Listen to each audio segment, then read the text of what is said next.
Hola, hola, hola, ¿cómo están? Feliz y bendecido día, ¿cómo andan? Bueno, feliz y bendecida semana.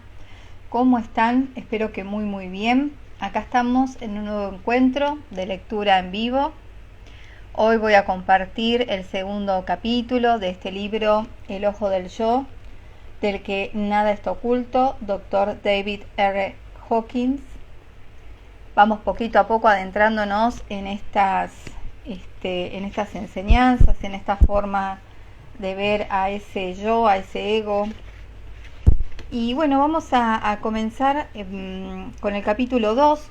Ya está en Instagram y en YouTube el capítulo 1. Tengo que ponerlo en la playlist, que ya la armé pero me olvidé de ponerlo, así que ahora cuando termine este video lo pondré. Y bueno, vamos a seguir avanzando en esta lectura. El capítulo 2 se titula El regreso a la vida terrestre y comienza así. El mundo de la percepción había sido reemplazado. La identidad había pasado de ser un sujeto limitado, un yo personal, a un contexto ilimitado. Todo se había transformado y revelaba belleza, perfección, amor e inocencia. Todos los rostros brillaban con el resplandor de la belleza interior. Todas las plantas se manifestaban como una forma artística. Todo objeto era una escultura perfecta. Todo existe sin esfuerzo en su propio lugar, y todo está secuenciado en la sincronicidad. Lo milagroso no tiene interrupción. Los detalles de la vida se acomodan misteriosamente, espontáneamente. La energía de la presencia consigue sin esfuerzo lo aparentemente imposible y genera fenómenos que el mundo ordinario consideraría milagrosos. A lo largo de un periodo de varios años tuvieron lugar de forma regular y espontánea lo que se denomina normalmente como fenómenos psíquicos. Fenómenos como la clarividencia, la visión la visión a distancia, que es la capacidad de ver lo que está por delante, la telepatía y la psicometría eran del todo comunes. Había un conocimiento automático de lo que las personas pensaban y sentían antes de que hablaran. El amor divino prevalecía como un poder organizador y era el estadio omnipresente sobre el cual tenían lugar todos los fenómenos. Una energía sumamente poderosa ascendía por la espina dorsal y la espalda y se concentraba en el cerebro en función de donde se ponía la atención. Luego, la energía pasaba por la cara y a veces fluía hacia el cuerpo exterior, allá donde había seres humanos afligidos. Una vez, mientras conducía por una lejana autopista, la energía empezó a derramarse desde el corazón y se extendió por la siguiente curva de la autopista. De allí, la energía se derramó sobre el lugar en el que terminaba de acaecer un accidente. La energía tuvo un efecto curativo sobre todos los que allí estaban. Después de un rato, la energía pareció haber cumplido su propósito y súbitamente se detuvo. No muchos kilómetros después, en la misma autopista, empezó a repetirse lo mismo. De nuevo, una energía deliciosa y exquisita se derramó desde la región del corazón y se extendió por la carretera alrededor de 1,5 kilómetros hasta llegar a otra curva. Allí acababa de ocurrir otro accidente. De hecho, las ruedas del automóvil aún estaban girando. La energía se estaba derramando entre los pasajeros del vehículo. Era como si les estuviera transmitiendo una energía angélica a las angustiosas personas que estaban rezando. En otra ocasión, la presencia curativa tuvo lugar mientras paseaba por las calles de Chicago. Esta vez, la energía se derramó entre un grupo de muchachos jóvenes que estaba a punto de pelearse. Cuando la energía los envolvió, fueron retirándose poco a poco, relajándose y se pusieron a reír. Poco después se paraban, punto en el cual el flujo de energía se detuvo. El aura energética que emanaba de la presencia tenía una capacidad infinita. La gente quería sentarse en sus inmediaciones porque en aquel campo de energía entraban automáticamente en un estado de dicha o en un estado superior de conciencia y sentían el amor divino, la dicha y la curación. En él, las personas que estaban alteradas se calmaban y recuperaban el bienestar. El cuerpo, que anteriormente yo consideraba como mío, se curaba ahora de diversas dolencias. Sorprendentemente, ahora veía bien sin llevar gafas. Aquella visión mermada había hecho preciso el uso de los lentes trifocales desde los 12 años. La capacidad de ver bien sin gafas, incluso a distancia, llegó de repente, sin advertencia previa, y fue una sorpresa agradable. Cuando sucedió, se hizo evidente que las facultades sensoriales estaban en función de la conciencia en sí, y no del cuerpo. Después vino el recuerdo de la experiencia de estar fuera del cuerpo, durante el cual se hizo patente que la capacidad para ver y escuchar iba con el cuerpo etérico y no estaba conectada en modo alguno con el cuerpo físico, que se encontraba a cierta distancia en otro lugar. Parecía que las enfermedades físicas eran ciertamente el resultado de un sistema de creencias negativo, y que el cuerpo podía cambiar literalmente como consecuencia del cambio en el patrón de creencias. Uno solo está realmente sujeto a lo que sustenta en su mente. Un hecho bastante conocido es el de que muchas personas se han recuperado casi de cualquier enfermedad conocida siguiendo un sendero espiritual. Las propiedades aparentemente milagrosas y la capacidad de la energía divina y los fenómenos que generaba eran intrínsecos a ese campo de energía y en modo alguno eran personales. Sucedían espontáneamente y parecían hacerlo con ocasión de alguna necesidad en algún lugar del mundo. También resultaba interesante ver que muchas personas normales que presenciaban estos fenómenos optaban por negarlos y por desestimar totalmente lo que habían presenciado, como si aquello estuviera tan completamente fuera del sistema perceptivo del ego y de sus creencias de lo que era posible o no. Si se les preguntaba acerca de los fenómenos, las personas elaboraban rápidamente algún tipo de racionalización de una forma parecida a los pacientes que han estado hipnotizados y se fabrican una respuesta plausible cuando se les pide que expliquen un comportamiento psicohipnótico. En cambio, las personas que estaban bastante evolucionadas espiritualmente aceptaban la ocurrencia de fenómenos milagrosos sin hacer ningún comentario, como si fuera una parte natural de sus vidas. Tras la transformación principal de la conciencia, la presencia determina todas las acciones y los acontecimientos. Se establece una alteración permanente de la conciencia, una alteración que está presente constantemente en la quietud y el silencio, aun cuando el cuerpo hable o se mueva en el mundo. Con los años y con esfuerzo se desarrolla la capacidad para concentrarse en distintos niveles de verdad, tal como se requiere eventualmente para poder funcionar en el mundo. Si se permite esto, la paz silenciosa embarga por completo y sumerge en un estado de dicha serena e infinita. Al retirarse el interés por el mundo exterior y por las funciones ordinarias de la percepción, ese estado de dicha infinita prevalece, pero se puede reducir a través de una concentración intensa en el mundo ordinario. El yo está más allá del tiempo y de la forma, y dentro de él, la conciencia ordinaria es potencialmente capaz de funcionar simultáneamente de un modo mundano.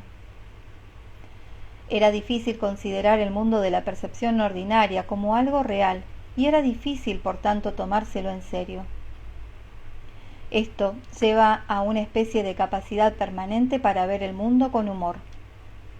La vida ordinaria parece una comedia interminable, hasta el punto de que la misma seriedad resulta cómica. Hubo que sofocar las expresiones de humor, pues había personas incapaces de aceptarlas debido a que se hallaban profundamente implicadas en el mundo perceptivo de la negatividad. La mayoría de la gente parece tener intereses creados en la negatividad de su mundo perceptivo y se resisten a dejarla en favor de una conciencia de nivel superior. Hay gente que parece obtener una gran satisfacción en su ira, en su resentimiento, en sus remordimientos y en su interminable compasión por sí misma, de modo que se resisten activamente a entrar en esos niveles de comprensión, de perdón o de compasión.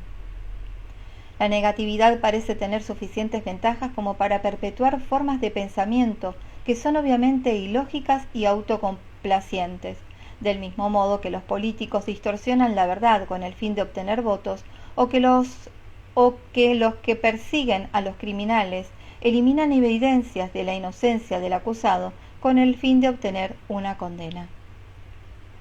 Cuando se renuncia a estas ventajas negativas, el mundo se convierte en la interminable presencia de una belleza y una perfección intensas, y el amor domina toda la vida. Todo es luminoso, y la dicha de su esencia divina se irradia al exterior a través de su omnipresente informalidad, que viene expresada en el mundo perceptivo como forma. Ya no es necesario saber nada, porque no hace falta saber nada cuando uno es en realidad todo cuanto existe. La mente, en su estado ordinario, conoce meramente esto o aquello, pero eso ya no hace falta cuando uno es todo lo que se puede ser. La identidad, que sustituyó a la antigua sensación de yo, no tiene partes ni divisiones. Nada queda fuera de su totalidad, y el yo se ha convertido en la esencia, no diferente de la esencia del todo. En la no dualidad no hay conocedor ni conocido, porque ambos se han convertido en una misma cosa. Nada está incompleto. La omnisciencia es la propia totalidad. No existe deseo por el próximo segundo de experimentación que impulsa a la mente ordinaria, que de instante en instante se siente siempre incompleta. El sentido de totalidad prevalece con los sentidos físicos. El deseo y la anticipación desaparecen y surge el placer de la actividad en sí. Dado que se ha detenido la experiencia del tiempo, no hay experiencia alguna de sucesión de acontecimiento que haya que anticipar o lamentar.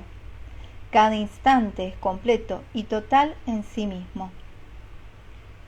El estado de seriedad sustituye a toda sensación de pasado, presente o futuro de tal manera que no hay nada que anticipar o que intentar controlar. Esto forma parte de ese profundo estado de paz y serenidad. Toda necesidad y todo deseo se detienen con el cese de cualquier sensación de tiempo. La presencia, con su infinita serenidad, ha desplazado toda actividad mental y emocional. El cuerpo se autoperpetúa, se convierte en no más que otra propiedad de la naturaleza que funciona en respuesta al flujo de las circunstancias. Nada se mueve o actúa independientemente del universo total. Es una concordancia absoluta, todo vive, se mueve y tiene su existencia en la más absoluta perfección, belleza y armonía del todo lo que es. La motivación, como fundamento de toda acción, ha desaparecido. Los fenómenos de la vida son ahora de una dimensión diferente y se observan como si uno estuviera en un reino diferente. Todo sucede por sí mismo en ese estado de serenidad y silencio interior, activado por el amor, que se expresa a través del universo y de todo lo que hay en él. La belleza de la vida resplandece como un gozo y una felicidad infinitos, una paz infinita y más allá de toda emoción. La paz de Dios es tan completa y total que no queda nada que se pueda desear o querer. Incluso ha cesado la experimentación. En la dualidad está el experimentador y por otra parte lo que se experimenta. En la no dualidad, esto se convierte en todo lo que es, de tal modo que no existe separación en el tiempo, el espacio o la experiencia subjetiva entre el experimentador y lo que se experimenta. En la no dualidad de la conciencia ni siquiera se da ya la secuencia y la conciencia sustituye a la experimentación. Ya no se experimentan instantes, dado que solo hay una hora constante. El movimiento parece como de cámara lenta, como si estuviera suspendido fuera del tiempo. Nada es imperfecto, nada se mueve o cambia en realidad, no se da ningún tipo de acontecimiento. En lugar de una secuencia, lo que hay es la observación de que todo se halla en un estado de despliegue y que toda forma no es más que un fenómeno transitorio creado por la percepción y los hábitos de observación de la mente. En realidad, todo viene a ser una expresión de la potencialidad infinita del universo. Los estadios evolutivos son las consecuencias de las circunstancias, pero no vienen provocados por ellas. Las circunstancias justifican las apariciones y los fenómenos en sus cambios no son en realidad más que el resultado de un punto de observación arbitrario.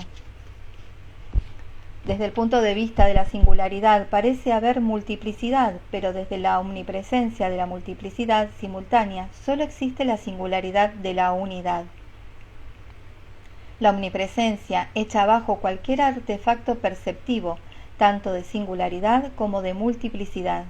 En realidad ni siquiera existen las circunstancias, no hay ni aquí ni allá, no hay ni ahora ni después, no hay ni pasado ni futuro, no hay ni completo ni incompleto, no hay un llegar a ser por cuanto cada cosa es y ya, totalmente autoexistente.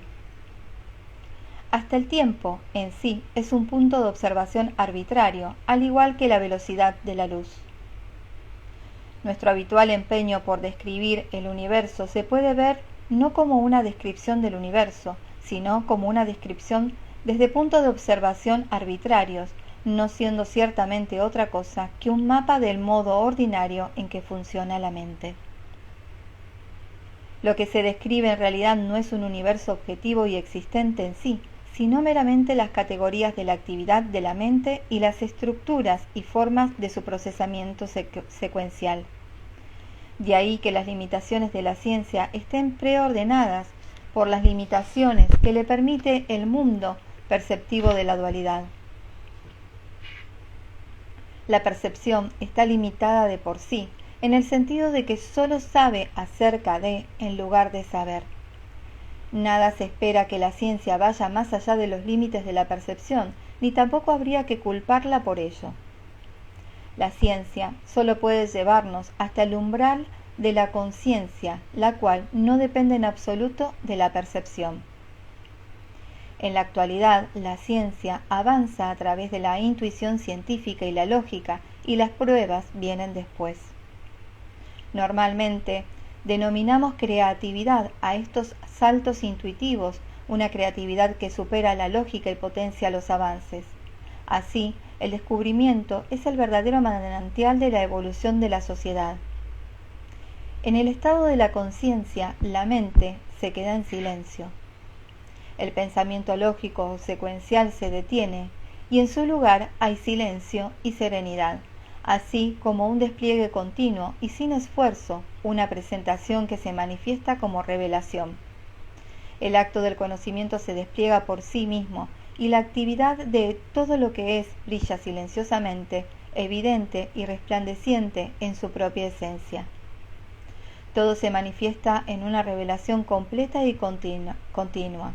No hay nada que buscar ni conseguir, pues todo es ya íntegro y total. Toda acción aparente tiene lugar por sí sola. Tras la acción no hay actor, dado que la entidad mítica que uno siempre supuso que constituía el manantial de la experiencia, ha desaparecido y se ha disuelto en la unidad absoluta del universo. El yo, en su totalidad e integridad, está más allá y antes que todos los mundos, universos o tiempos, sin depender de nada ni estar causado por nada. El yo es más allá de la existencia, no está sujeto a la existencia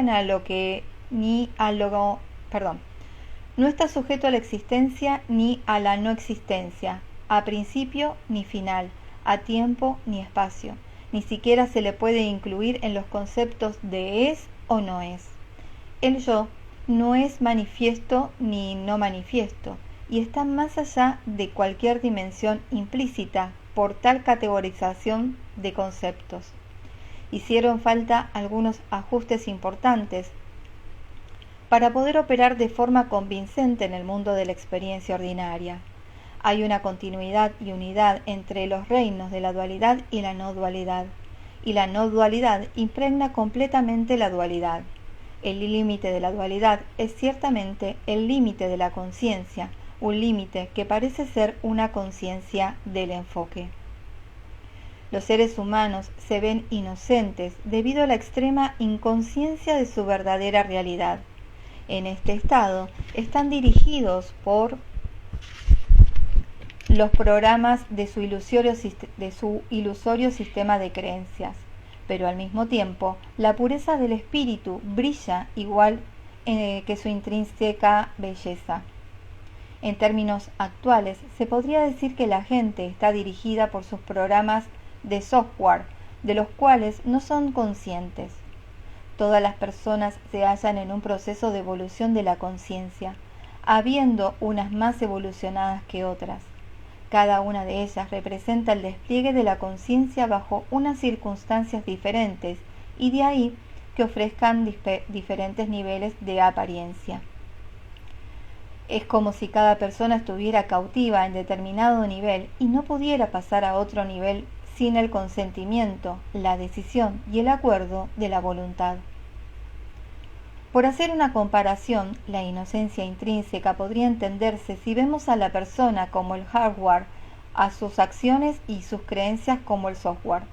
El hardware no se ve afectado por los programas del software, programas que el hardware sigue ciegamente sin tener conciencia de su importancia o de las consecuencias de tales acciones. En términos clásicos, a esos programas inconscientes de software se les ha llamado karma.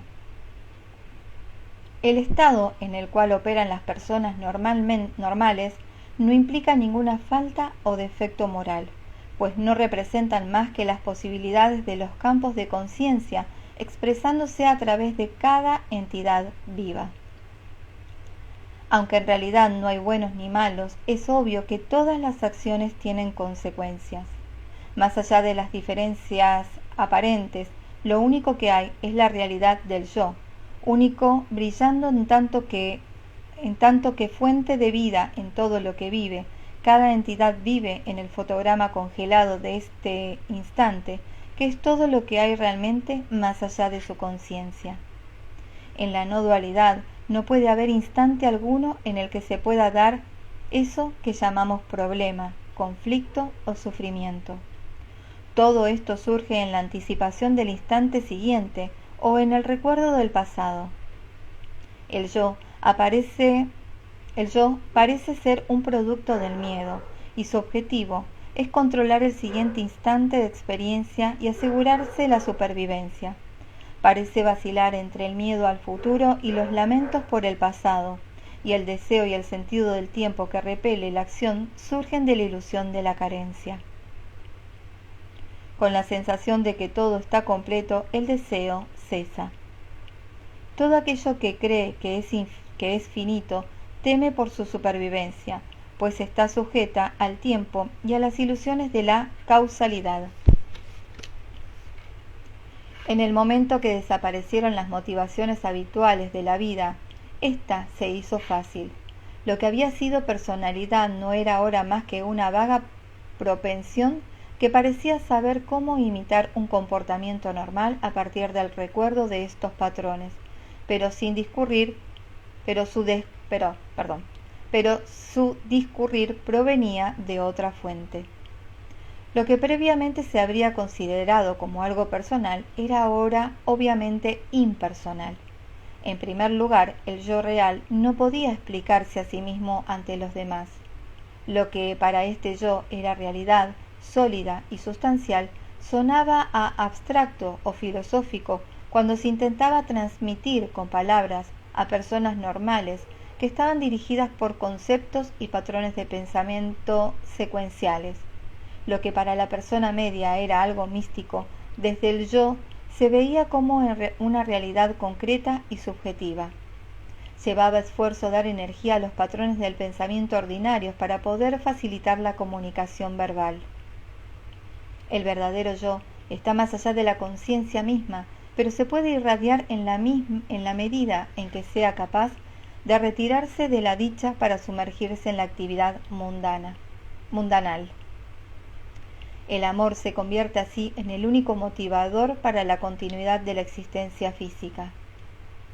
Durante esta transición, el cuerpo sufrió una tensión considerable, como si el sistema nervioso hubiera tenido que soportar más energía de la que estaba diseñado para soportar originalmente.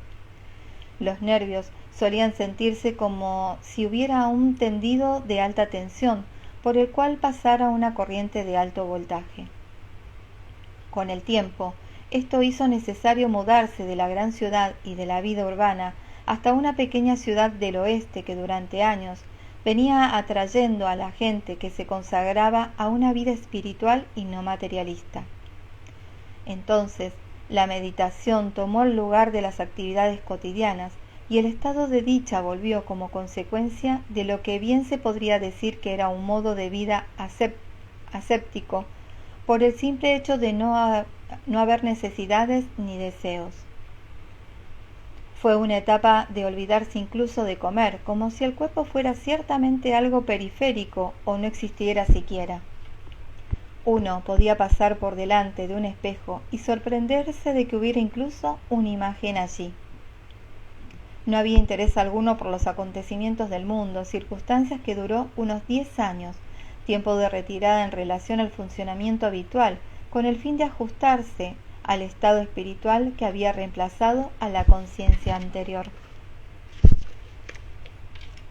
Un aspecto de este estado de la conciencia lo constituyó la capacidad para discernir cosas de mayor trascendencia dentro de los fenómenos que observaba habitualmente. Así, una técnica clínica tan interesante como la kinesiología se reveló como el eslabón perdido, como un puente entre la mente y el cuerpo, entre lo manifiesto y lo no manifiesto. Ahora, se hacía fácilmente visible lo que es invisible. Este fenómeno clínico iba más allá del sistema nervioso autónomo o del sistema de la acupuntura como explicación del vehículo entre psique y soma. Era obvio que la respuesta kinesiológica tenía su origen en la no ubicación de la conciencia y que sus limitaciones iniciales para la investigación de los fenómenos locales eran la expresión de las limitaciones de la percepción de los clínicos o experimentadores. Aunque podemos decir que la dualidad existe gracias a la no dualidad, la kinesiología se mostró como el fenómeno más sencillo y práctico mediante el cual poder sacar partido de esa realidad. Era obvio que se podían calibrar los diferentes campos de energía dentro de la conciencia y que se podían disponer en una escala jerárquica. Y si se calibraban numéricamente, se demostraban cabalmente los niveles clásicos de la conciencia tal como se venían definiendo desde el principio de los tiempos. El aspecto más sorprendente del fenómeno era que permitía registrar instantáneamente la diferencia entre verdad y falsedad.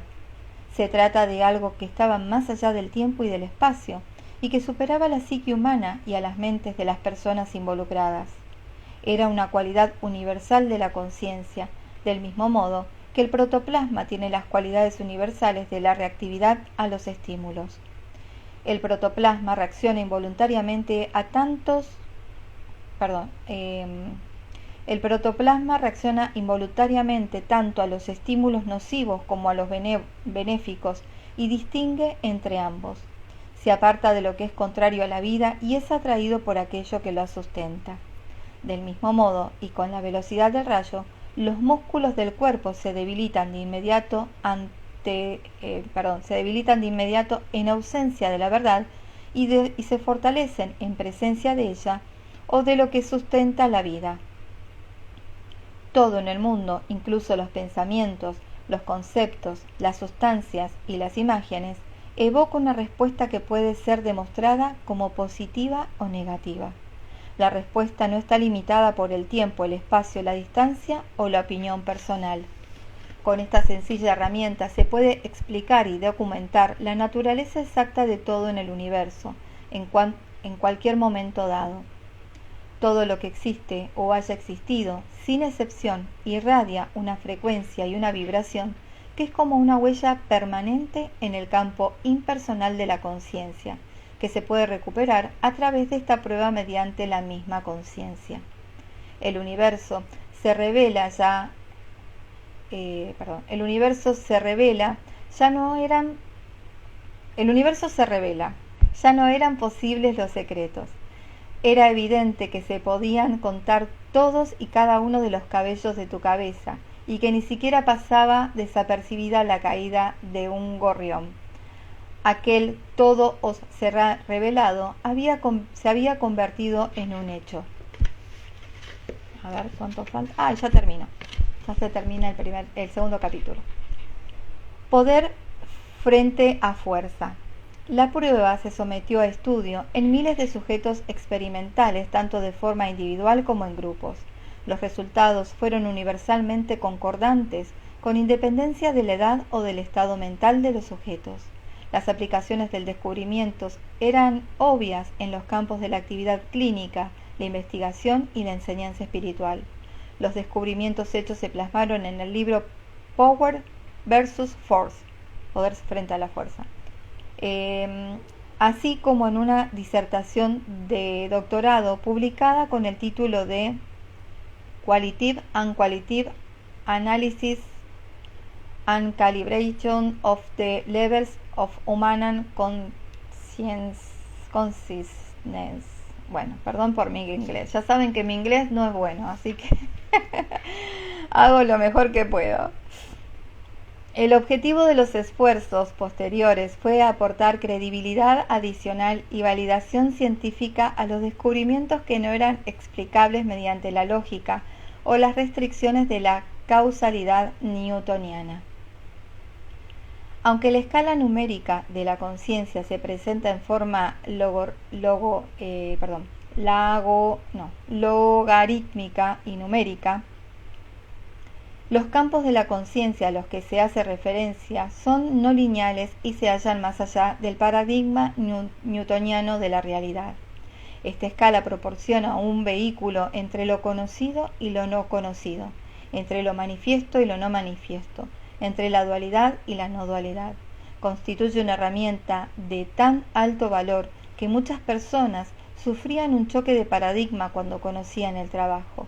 El hecho de que cualquier persona en cualquier lugar puede dilucidar instantáneamente la verdad acerca de alguien, algo o todo en cualquier punto del tiempo o del espacio, constituye un avance gigantesco y puede resultar inquietante al principio en cuanto al sentido de la realidad que uno tiene, ya que todos piensan que están completamente separados del resto del mundo y que sus pensamientos son algo privado. Una de las ventajas de esta herramienta de investigación era que se podía utilizar para comprobar la veracidad y la validez de la propia investigación y del trabajo experimental. Así, en Poder versus Fuerza, al igual que en este libro, se calibró cada página, cada párrafo, cada afirmación, cada oración, frase y capítulo. El libro se calibró también en su integridad, valorándose en 800 y deduciéndose así que la energía del libro en sí alcanzaría su propia difusión y comunicación. Y así fue sin ningún tipo de publicidad ni promoción. Se difundió por otros países y continentes y se tradujo a otros idiomas. Con el tiempo se difundió el interés y la distribución, y en la actualidad se utiliza un grupo de estudio y en universidades, así como en departamentos de investigación. En el mapa de la escala de la conciencia, véase apéndice B, el nivel 600 indica el paso desde el mundo perceptivo de la dualidad al mundo no receptivo de la dualidad. Curiosamente, el test kinesiológico y la respuesta misma se calibran en 600. Esto significa que no hay mucha gente que pueda comprender realmente su verdadera naturaleza, aunque todos pueden aprender a hacer uso de ella de forma práctica. El libro Poder sobre la Fuerza provocó el interés, en primer lugar, de personas y grupos de orientación espiritual. así como de sanadores y personas interesadas en el estudio de la conciencia, aunque el libro ofrece ventajas muy destacadas para la aplicación de la técnica en muchas áreas del habitual devenir humano. Ha habido muy poco interés hasta el momento por parte de aquellas áreas de la sociedad que podrían beneficiarse de inmediato y en alto grado con el uso de la técnica. La sociedad aún no ha descubierto sus profundos beneficios. Bueno, seres bonitos, hasta acá. Este es el mapa de la conciencia. Tenía uno más chiquito y no sé dónde está. Bueno, este es el mapa de la conciencia. 600 es acá arriba. Ya apuntamos digamos, en el nivel de la paz. Y está ahí a punto de pasar ya a lo que es la iluminación.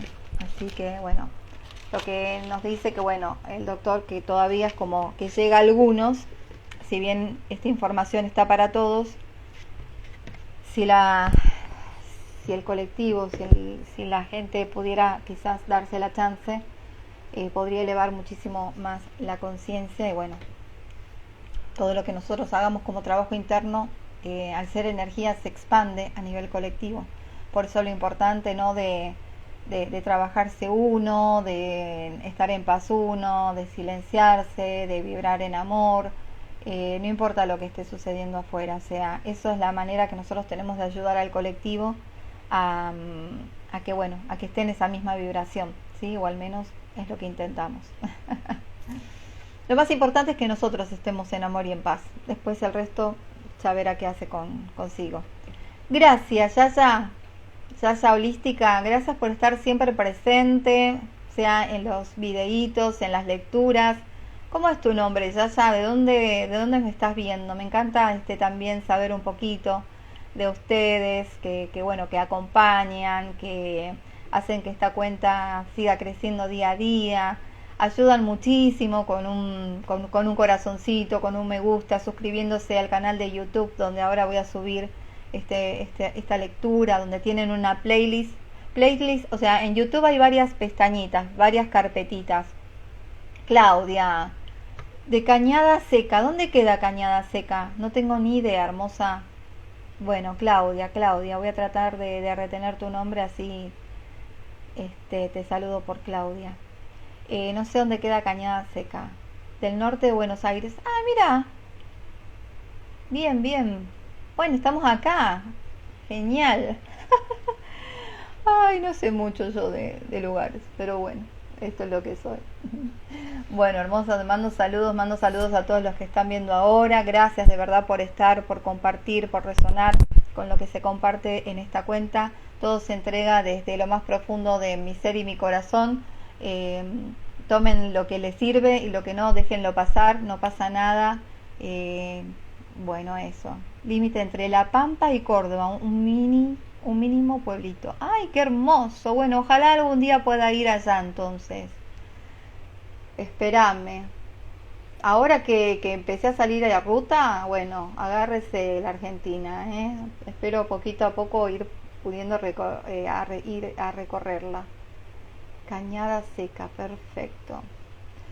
De Monterrey, México. Bueno, Margarita, gracias. Ay, cómo me gustaría también. México ya esta almita se dio la posibilidad de viajar en el 2023. No tuve la posibilidad de conocer mucho porque, bueno, fui tan solo 14 días, de los cuales 7 estuve dentro de un retiro de silencio. Así que me quedó poquito y nada para recorrer. Pude recorrer un poquito de DF, estuve en Ciudad Juárez, Benito Juárez, y bueno, y después dentro del retiro que estaba en las afueras, cerquita de Acapulco. Pero bueno, muchas gracias, me encanta saber de dónde son, me encanta. Muchas gracias por estar. Y bueno, nos vemos mañana, seguramente con las lecciones de un curso de milagros. Eso sí o sí, hasta que completemos las 365 lecciones. Y bueno, y si tengo posibilidad a la mañana de leerles un poquito más de este maravilloso libro, es para escucharlo, volverlo a leer, porque yo lo estoy leyendo por primera vez con ustedes. Si bien estoy atenta a la lectura, siento como que va a necesitar de una segunda lectura para reafirmar más todo lo que está diciendo el doctor. Así que hoy mi amiguita Nuria, bueno, Monterrey, Argentina, México, ahora está acá Manresa, España, gracias, lugares que amo, amo, amo. Así que bueno, amiguita, te mando un beso enorme, espero que estés bien. Y bueno, nos estamos viendo mañana. Que tengan feliz y bendecido día. Los amo. Te amo, amiguita. Nos vemos. Chau, chau. Gracias a todos. Gracias.